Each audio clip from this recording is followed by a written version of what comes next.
Iglesia Cristiana Visión de Fe nació con este versículo. Este fue el versículo que dio origen a la iglesia. El versículo que el Señor puso en el corazón de mis padres y ellos empezaron a ministrar a partir de ello. Gálatas 3:13. Léanlo conmigo, todos juntos en voz alta. Cristo nos redimió de la maldición de la ley, habiendo hecho maldición por nosotros, porque escrito está, maldito todo el que cuelga de un madero. Por favor, léalo otra vez, quiero escucharlo. A ver, léalo. Si solamente leyéramos este pasaje sin crear ni un solo contexto, usted sabe, todo el Antiguo Testamento, todo el Nuevo Testamento está conectado al Antiguo Testamento. No podemos interpretar el Nuevo sin interpretar el Antiguo. Esa es una regla de exégesis sana que aprendí en la universidad y que Gabriel me la recordaba de vez en cuando. Si solamente leyéramos este pasaje, podemos estar tentados a que la ley es maldición. Y no hay nada más alejado de la verdad. Cristo nos redimió. La palabra redimir o redención quiere decir comprar de la maldición de la ley. Entonces, cuando solamente leemos el versículo así, pensamos, bueno, el Antiguo Testamento ha sido caduco o ya no lo tenemos que tomar en cuenta, sino que todo lo que estaba antes ya no cuenta. Y si usted tiene una postura así, quiero decirle que su teología probablemente viene de Roma, más que de Jerusalén, en donde Jesús nació, porque Jesús era hebreo. Y en algún momento, cuando usted visita algún museo de este lado del mundo o en la Europa, usted verá a Jesús. De hecho, había unas representaciones de él ahí con ojos claros, con ojos azules, cabello rubio. Pero yo creo que este Jesús no es tan real. Jesús era judío, era hebreo. Entonces, no podemos solamente verlo desde esa perspectiva y tenemos que entender que Pablo se refiere a algo mayor. Entonces, para cubrir bien el concepto de compra o redención, yo quiero que primero veamos el concepto de la maldición de la ley. En Deuteronomio, capítulo 21, está expresado esto. Es una escritura y dice: y si un hombre ha cometido pecado digno de muerte. Habían pecados que eran dignos de muerte. Cuando Dios le dio la ley a Moisés, lo que se conoce como ley, tal vez es una mala traducción, ley incluso, la palabra original, la palabra Torah, y Torah más que ley quiere decir instrucción. Lo que pasa es que sí vienen ciertos reglamentos en ella, ¿verdad? Por ejemplo, ¿qué entiende usted de las palabras no matarás? ¿Qué quiere decir no matarás? Pues es un reglamento, ¿verdad? Se nos está prohibido matar. Entonces, cuando Dios le da a Moisés, está dándole más que nada una constitución política para vivir una vida buena. Es lo que Dios le está dando a Moisés. Y son reglas políticas que varían mucho dentro de cómo repartir la tierra, por ejemplo, cómo vivir, si uno prestaba algo y se perdía, cómo se iba a manejar. Todo ese conjunto de situaciones que se darían en la vida al día a día. Y dice, si algún hombre ha cometido algún pecado digno de muerte, la misma escritura establece cuáles son los pecados de muerte. Por ejemplo, un pecado de muerte en la escritura es secuestrar a alguien, es un pecado de muerte. El adulterio es un pecado de muerte, en el sentido de muerte física, ¿verdad? Y, versículo 21 dice, y se le ha dado muerte y lo has colgado de un árbol, dice Deuteronomio 21-22, su cuerpo no colgará del árbol toda la noche, sino que ciertamente lo enterrarás el mismo día, pues el colgado es maldito de Dios. Así dice. Esa es la referencia que está tomando Pablo cuando nos escribe Gálatas 3:13. Para que no contamines la tierra del Señor, la que Él te da en heredad. Cuando una persona en el antiguo Israel, en el Israel del Antiguo Testamento, era juzgada y era hallada culpable, era no como sucede hoy en nuestras comunidades, que agarran a alguien robando, la policía se lo lleva y luego la turba llega al lugar donde está, lo sacan, lo linchan y lo matan y le hacen un juicio de 5 minutos, ¿verdad? Sino que el proceso legal del antiguo Israel era uno en donde más de 20 jueces, más de 20 personas oían los testimonios, escuchaban y luego, basado en lo que Dios había dicho, establecían un juicio y un criterio. Y le quiero decir algo, hermano. Tenemos que orar mucho por nuestras autoridades. Tenemos que orar mucho por las autoridades de Guatemala, porque ciertamente la aplicación de la justicia, es decir, la certeza del castigo para el infractor, tiende a reducir la criminalidad. Es un disuasivo para la criminalidad.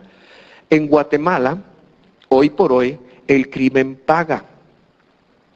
Hay mucha impunidad en Guatemala, el crimen paga. Hacer un crimen aquí en Guatemala es porque no hay una aplicación, no hay una certeza del castigo. La ley de Dios, la instrucción de Dios sí da eso. Mira, si alguien hace tal cosa, la instrucción tiene que ser algo así. Lo que pasa es que la gente no ha entendido, por ejemplo, ojo por ojo. Dice que le dijeron a un janano, ojo por ojo.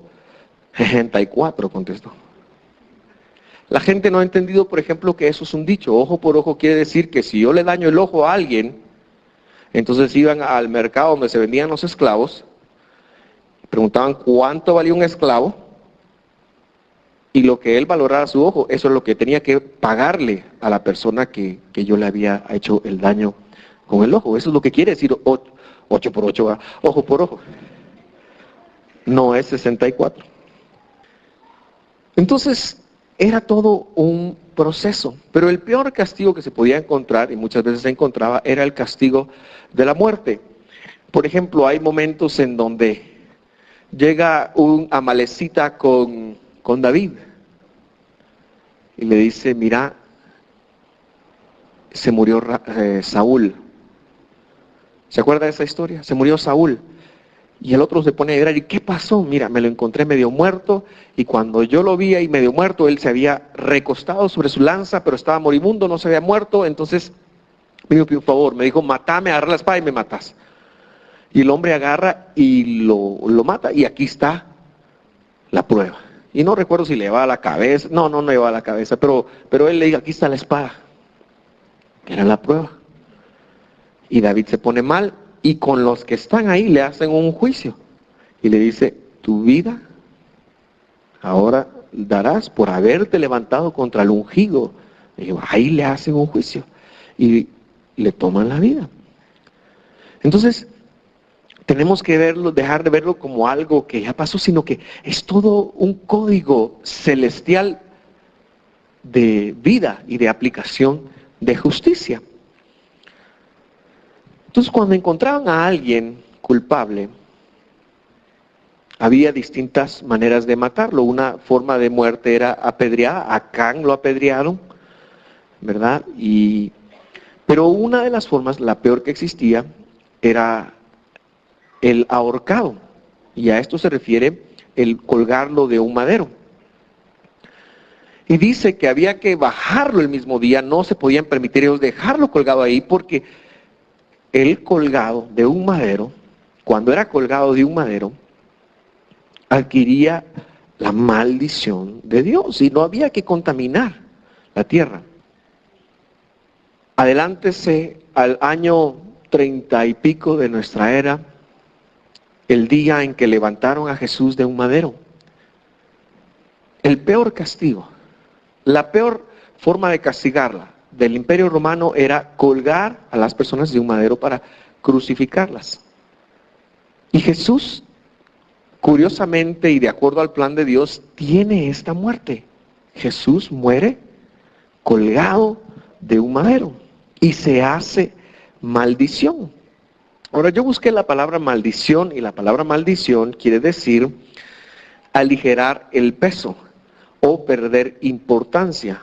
Quiere decir, mi querido hermano, que el problema maldición no es que le va a ir mal, sino es que la persona pierde la importancia para Dios. Es decir, como que Dios empieza a decir, cuando alguien está bajo una maldición, desde la perspectiva divina es que Dios se voltea y le quita la importancia a la persona. El pecado tiene esa capacidad. El pecado tiene la capacidad de hacernos caer en maldición. De que Dios no vea lo que estamos haciendo. Cuando estamos pecando y rompemos o atentamos contra nuestra relación con Dios, y ahora estoy hablando de la raza humana, entonces tiende a pasar esto. Cuando como hombres o mujeres fuimos y vivimos y no conocemos los mandamientos de Dios, porque pecar es quebrantar los mandamientos de Dios. Pecar no es, me preguntaba, estuvimos en Chichicastenango esta semana, y una de las personas que nos atendió me decía, hermano, me dijo, sabían que yo era pastor, entonces me llevó una serie de preguntas ahí y me dijo, mire hermano, ¿es pecado oír marimba? Me dijo. Y yo le dije, solo si a usted no le gusta, entonces es pecado. No, entonces ya es pecado oír marimba, porque a mí me han dicho que es pecado oír marimba. Yo decía, wow, cuánto mandamiento de hombre hay, ¿verdad? Porque si a usted le gusta la marimba, solo que no sea la marimba sonera o lo que está, oiga, marimba, hermano. El ferrocarril de los Altos, ¿verdad? Tan, tan, tan, tan, tan, tan, tan. Gerson, un día vamos a ministrar. ¿Dónde estás, Gerson? Ya se fue. Entonces, cántenos el ferrocarril de los Altos, por favor. Es una pieza para marimba, no es cantada. Pero pecado es lo que la Biblia dice, hermano, no lo que a mí se me ocurre. Y si no, yo tendría algunos pecados. El primer pecado que diría es, pecado es que no vengan a la iglesia los hermanos para el mes de diciembre. Ese es pecado de infierno. Pero como no es lo que yo piense, lo que es pecado, sino lo que la Biblia dice. ¿Verdad? ¿Ok? Bueno. En el momento en que Jesús nace, vive su vida perfecta, viene con un solo propósito, comprarnos. ¿De qué? De no ser importantes para Dios. O sea, Cristo nos redimió de la maldición a la ley, quiere decir, Cristo nos redimió de no ser importantes para Dios. Hoy en la tierra, si usted conoce a Cristo, usted es una persona sumamente importante para Dios. Es muy importante. Volvamos al tema de la redención. Y para explicarlo, hay un ejemplo bíblico que me gusta mucho y es la historia de una muchacha que vivía en Moab. Los moabitas eran primos de los israelitas, eran descendientes de Lot.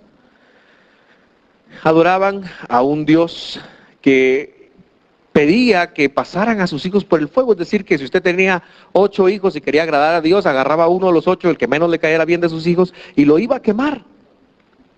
Esa era la adoración que ellos tenían.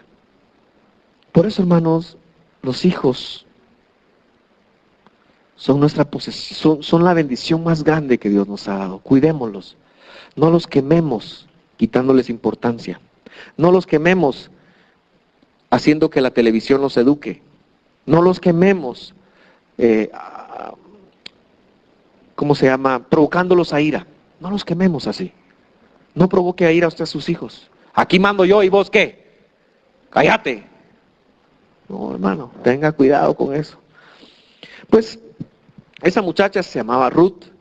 Y Ruth vivía muy felizmente, era una buena muchacha, vivía muy felizmente allí en el pueblo de Israel, de Moab, perdón. Un día Ruth iba por el mercado cuando vio a un muchacho distinto a los que ella estaba acostumbrada. Este muchacho era alto, guapo, como el pastor de Visión de Femisco. Buen mozo. Le gustaba decir tururú. Y le llamó la atención. Va pues alto y guapo como Gabriel, voy a decir. Para que no piense usted que yo soy egocéntrico. Y vio al muchacho y le llamó la atención y dijo, wow, este es distinto. Mira como otro rollo, dice. Así que usted sabe, se hicieron ojitos, la cosa empezó a pasar por ahí. El muchacho se le quedó viendo y dijo, esta es mi barca. No. Era para ver, estaba poniendo atención. El muchacho se le quedó viendo y dijo, wow, me parece agradable la muchacha. Usted sabe, siempre en esas cosas hay una conexión. Si usted es casado, acuérdese cómo se fichó de su novia, cómo se fijó.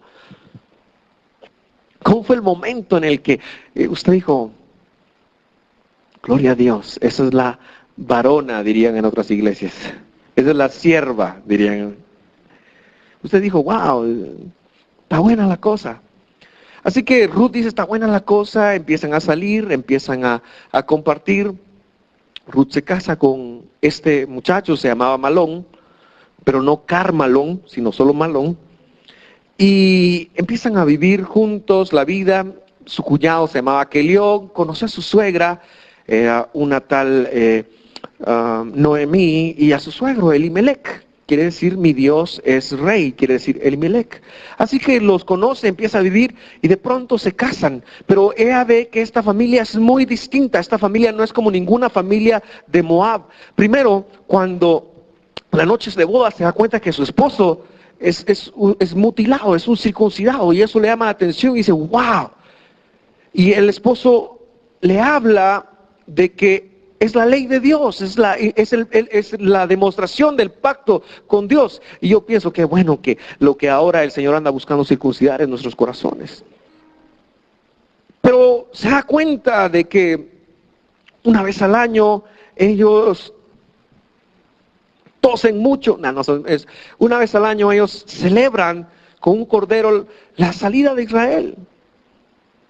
Se da cuenta de que una vez al año tienen un ayuno de arrepentimiento, se dan cuenta de que todo, el Dios de ellos es distinto al que ha conocido toda su vida. Se da cuenta de que la cosa es muy distinta de cómo ella está viviendo, porque la vida de Dios es muy distinta, hermano. No tiene sentido para los que están viviendo afuera, no tiene sentido muchas veces para los que estamos viviendo aquí adentro, que no vivimos de acuerdo a las cosas de Dios. La vida cristiana es distinta, debe de ser distinta, no puede ser igual. Se da cuenta que estas personas no guardan resentimiento, se dan cuenta que estas personas tienen una ética mucho más alta de la que ella está acostumbrada. Se da cuenta, viviendo, que un tecito me hubiera caído bien antes de predicar. Siento algo aquí que me sube y me baja. Ay, que me sube. Todos los que se rieron están en pecado de Dios, van a pasar aquí al terminar. No están oyendo marimba, sino otras cosas. Qué bueno que estoy en mi casa, hermanos, así puedo hacer charadas, que afuera no me animaría. Esta es mi casa. En la suya también. Espérenme.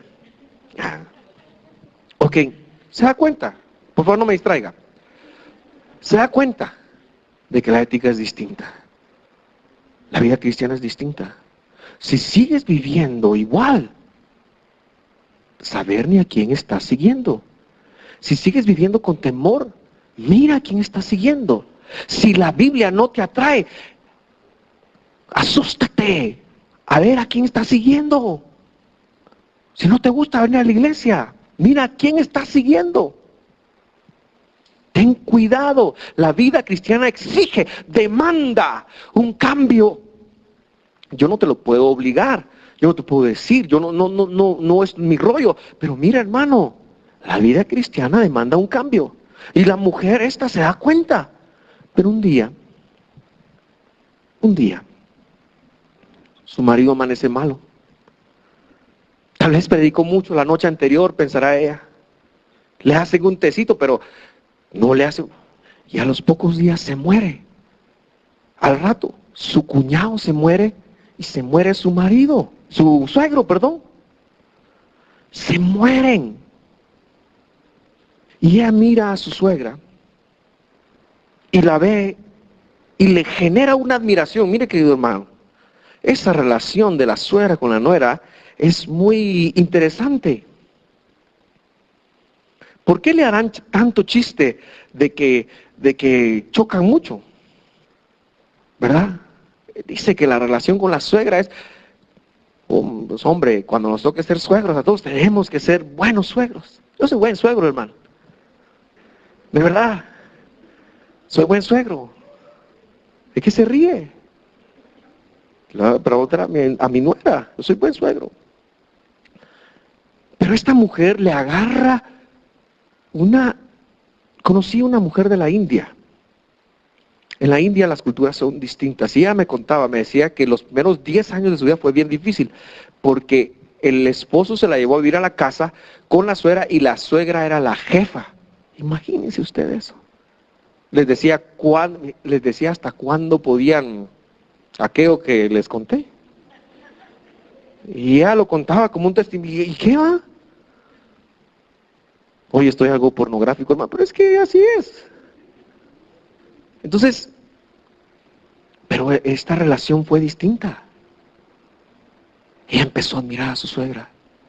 Y cuando vio cómo su suegra maneja la muerte de su esposo, la muerte de sus hijos, mire mi querido hermano, no hay peor que perder esposo e hijos, no hay peor cosa, no hay peor trauma. La mujer se quedó sola y entonces la mujer vuelve en sí. Noemí, estoy hablando, su suegra, y dice,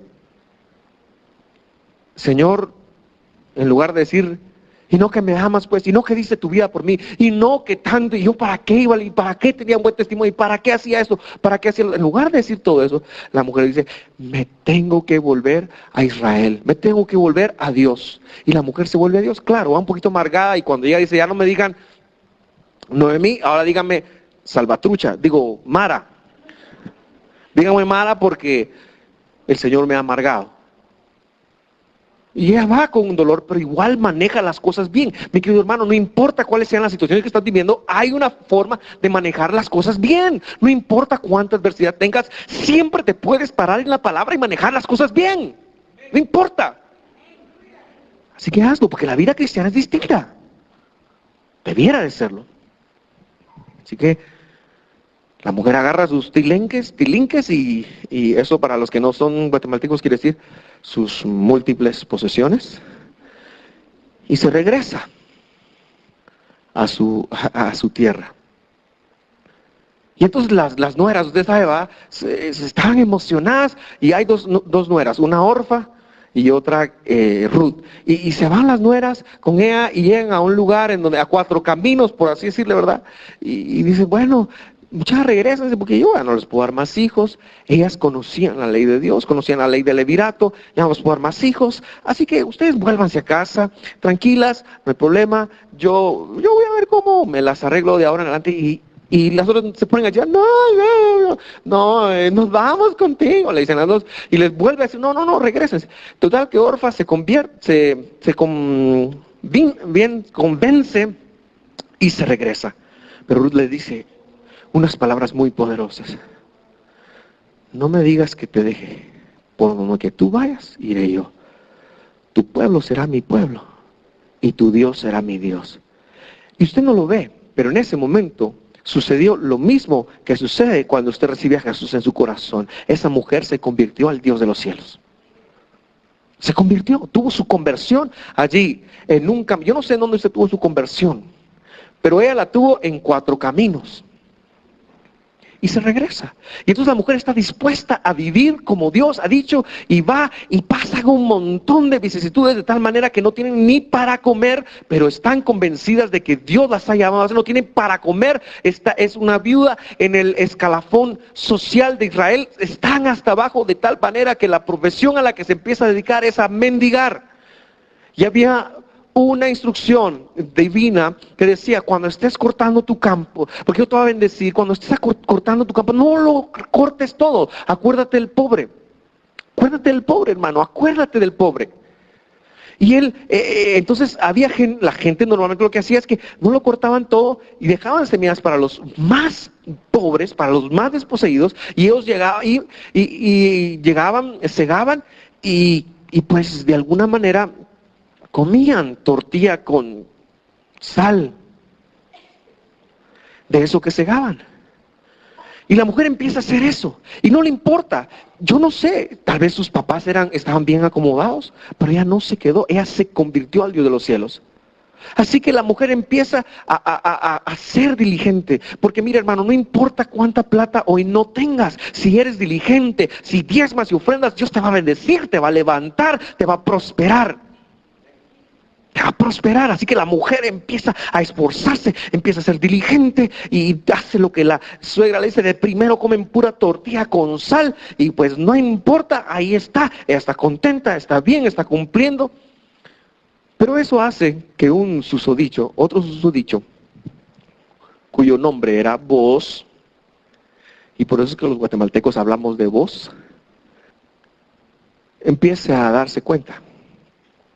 Y se da cuenta de que es una mujer sabia, que edifica su casa, que es esforzada. Hermano, esas cosas no le pasan de largo a las personas, mucho menos le va a pasar a Dios. Aleluya. Gracias, hermana Evelyn. Ya no le voy a decir Ingrid, solo Evelyn le voy a decir a partir de ahora. Cancelo ese voto que acabo de hacer también porque no sé a qué. Me dieron ganas de cantar, se mueven los linderos. Padre, también te ruego que caiga azúcar del cielo. Muchas gracias. Ay, no sé qué me pasó hoy, hermanos, pero ando ocurrente. Perdóneme. Por favor, déjeme regresar al mensaje. Quiero predicar, quiero terminar la prédica porque le va a bendecir. Oiga pues. Entonces, ya me perdí ya me acordé. El tal susodicho se empieza a fijar, porque cuando tú eres esforzado, la gente se va a fijar. Pero ¿sabes quién es el que más se fija? Y él es el que premia. Él es el que da las graduaciones, las da él. Así que, se fija. Y un día, ya se me había olvidado a mi cosa, ahí está Ruth trabajando. Un día, hace algo osado. Booz acaba de terminar y están en una fiesta. Y Booz se echa su par de tapiz. Y se va a acostar algo floripundio. Es decir, alegre, algo contento, se va a acostar. Y Ruth llega y se le mete en la cama, hermano. Está en la Biblia. Y el otro, como andaba contento, sintió cuando se le enfriaron las patas. Los pies, perdón. Y le pregunta, ¿y vos qué? Porque era un hombre justo. ¿Y sabe quién le dio el consejo de que se fuera a meter a la cama del otro? La suegra, usted. Entonces le digo que la suegra, calidad. Ahí va a ver por qué calidad. Ya hice llorar a la niña, hermanos, perdón. Y Booz le responde, entiendo lo que quieres, eres una mujer justa, eres una mujer sabia, hay que entender todo el contexto, hay que entender el concepto también, pero no tengo tiempo para explicarlo, por eso solo voy a decir lo siguiente, una mujer justa, una mujer sabia, ¿sabes qué? Mañana, finiquito el negocio. Y el negocio era que Booz compraba los campos que le habían pertenecido a los oxisos, a Elimelec y a sus hijos, comprarlos, pero también compraba a Ruth para que fuera su mujer, pero los hijos de Ruth seguirían llevando el apellido de Elimelec. Y las tierras seguirían siendo, no serían de Booz, seguirían siendo, ese es el concepto del levirato. Pero Booz es un hombre justo, es un hombre sabio. Así que los varones tenemos que ser sabios también, tenemos que ser justos. Y viene, y al otro día se levanta temprano y va, porque había un pariente que tenía acceso a esto, y va y le dice, hagamos negocio. Ruth, capítulo 4, versículo 9. No lo puse ahí porque era muy largo y lo quiero leer. Quiero que usted saque su Biblia y lo busque. Ruth 4:9. Vos póngase en el momento, vos está ya en el momento de hacer el negocio, está con el muchacho y dice, ¿ya lo tiene? En lo que usted termina de buscarlo, va a tomar otro mi. Como le falta un poquito de azúcar, le va a poner el dedo, así es dulce. ¿Ya lo tiene? Míralo pues. Entonces vos dijo a los ancianos y a todo el pueblo, ustedes son testigos hoy de que he comprado de la mano de Noemí, se lo compró a la suegra de Ruth, todo lo que pertenecía a Elimelech y todo lo que pertenecía a Kelión y a Malón. Además he adquirido a Ruth, la moabita, la mujer de Malón, para que sea mi mujer a fin de preservar el nombre del difunto en su heredad, para que el nombre del difunto no sea cortado de sus hermanos, ni del atrio de su lugar de nacimiento. Ustedes son testigos hoy. Versículo 11. Y todo el pueblo que estaba en el atrio y los ancianos dijeron, testigos somos. Y oiga lo que le dicen, haga el Señor Jehová a la mujer que entra en tu casa como Raquel y Lea. Es una buena bendición para sus hijas, las cuales dedicaron la casa de Israel, y que tú adquieras riquezas en Efrata y seas célebre en Belén. Además sea tu casa como la de Fares, el que Tamar dio a luz de Judá por medio de la descendencia que el Señor te dará de esta joven. Booz tomó a Ruth y fue a su mujer y se llegó a ella, y el Señor hizo que concibiera y ella dio a luz un hijo. Ok, aquí está la figura de lo que Jesús hizo por ti y por mí. Vos compra los derechos con su sacrificio. Hay un sacrificio de parte de vos porque la descendencia no iba a ser de él. Entonces él compra los derechos, pero el beneficio lo iba a recibir ¿quién? Ruth. Ruth iba a ser la principal beneficiaria. Tú y yo somos Ruth en esta historia y hemos sido comprados. Y eso lo fuiste en el madero del Calvario, porque el texto con el que empezábamos dice, Cristo nos redimió de la maldición de la ley. Cristo nos redimió, así dice el texto. Eso quiere decir que tú fuiste redimido. Ahora, ¿qué significa eso? ¿Qué significó para Ruth? Para Ruth significó lo que ella anhelaba más que cualquier otra cosa: descendencia, fruto, reproducción. Y mi querido hermano, eso es lo que significa para todos nosotros también: reproducción, fruto, vida, y vida en abundancia. Entonces, ¿por qué no vivimos así? Permítame decirle que las promesas hay que apropiárselas. Esta silla es de aquí de la iglesia. Estaba ahí en el territorio de Yoli, pero ahorita es mía y me sirvió. Ya estaba cansado de estar de pie. Es mía, me la apropié. Cuando usted toma algo, usted se lo apropia, quizás, aunque sea temporalmente. La silla donde usted está ahorita, si usted mira a alguien que la empieza a tocar y que la empieza así como, hermano, si el vecino suyo quiere pegar su chicle en su silla, usted no lo deja, porque es su silla. Que la pegue en su propia silla, mejor que no la pegue, no sea choco.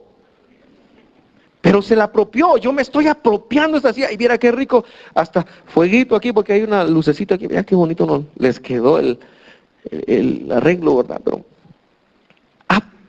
apropiémonos de las cosas de Dios. Si ya fuimos redimidos, ya fuimos redimidos. El problema es que no nos apropiamos de las promesas de Dios, y existe solo una manera de apropiarse de las promesas de Dios. ¿Y cuál es? Es la historia de Ruth y Booz. ¿Qué hizo Ruth con Booz para que tuvieran el hijo que se llamó Obed? Cuando usted tuvo a sus hijos, ¿cómo los tuvo? ¿Por medio de la oración? ¿Verdad que no? Tal vez ese día la señora ni quería. Y entonces hubo que haber negociación. Todo ese proceso le llamamos intimidad. Mi querido hermano, te apropias de la promesa de la redención teniendo intimidad con Jesús, tu Señor. Ten intimidad. Búscalo. Búscalo. Busca su palabra, búscala. La intimidad con Jesús es la que te va a dar el fruto. La intimidad con Jesús es lo que te va a cambiar la vida. Perdón, hermano, yo estaba bromeando con eso. Si ya tenía azúcar, gracias. La hermana santa. Ustedes vieran con ella, se darían cuenta lo santa que es la hermana santa. Predique conmigo. No. Intimidad. Procure tener intimidad con Dios. ¿Se acuerda que Jesús dijo unas palabras bien interesantes? Él dijo, llamad. ¿Y qué? ¿Y qué? Llamad, ¿y qué? Se abrirá. Se abrirá la recámara especial, el lugar especial, pero tienes que llamar. El otro día no cargaba yo llave y venía de bendecir al Señor jugando básquet y no estaba Mónica, no cargaba llave y empecé a tocar a la casa y la hermana santa de plano no me quería abrir porque venía sudado, venía chuco y yo cuando vengo así la abrazo y la bendigo, entonces a ella no mucho le gusta, entonces no me quería abrir y yo empecé a agarrarle la puerta, ¡pah! Y y no cargaba el celular si no hubiera llamado para que me abriera, pero llama, hermano, uno no se acerca con Dios. Ay, no está, mejor me voy. Sí, estoy hablando de aquellos que solo oramos cuando santificamos los alimentos. Busca la intimidad, llamar y seos. Y luego dice, buscar. Ahora, ¿cómo buscamos? No está. ¿Alguna vez se le perdió a usted la llave del carro y usted se tenía que ir ya? ¿Le ha pasado eso? O la llave de la casa y usted... ¿Le ha pasado eso? Que se le perdió algo importante. A mí ¿cómo se llama? De muchachos se me perdían las tareas. De plano que no las hacía. Cuando usted busque a Dios con esa insistencia, búsquelo. Buscad y hallaréis. Y el último me gusta mucho. Que era el primero originalmente, pero el último. Pedid y se os dará.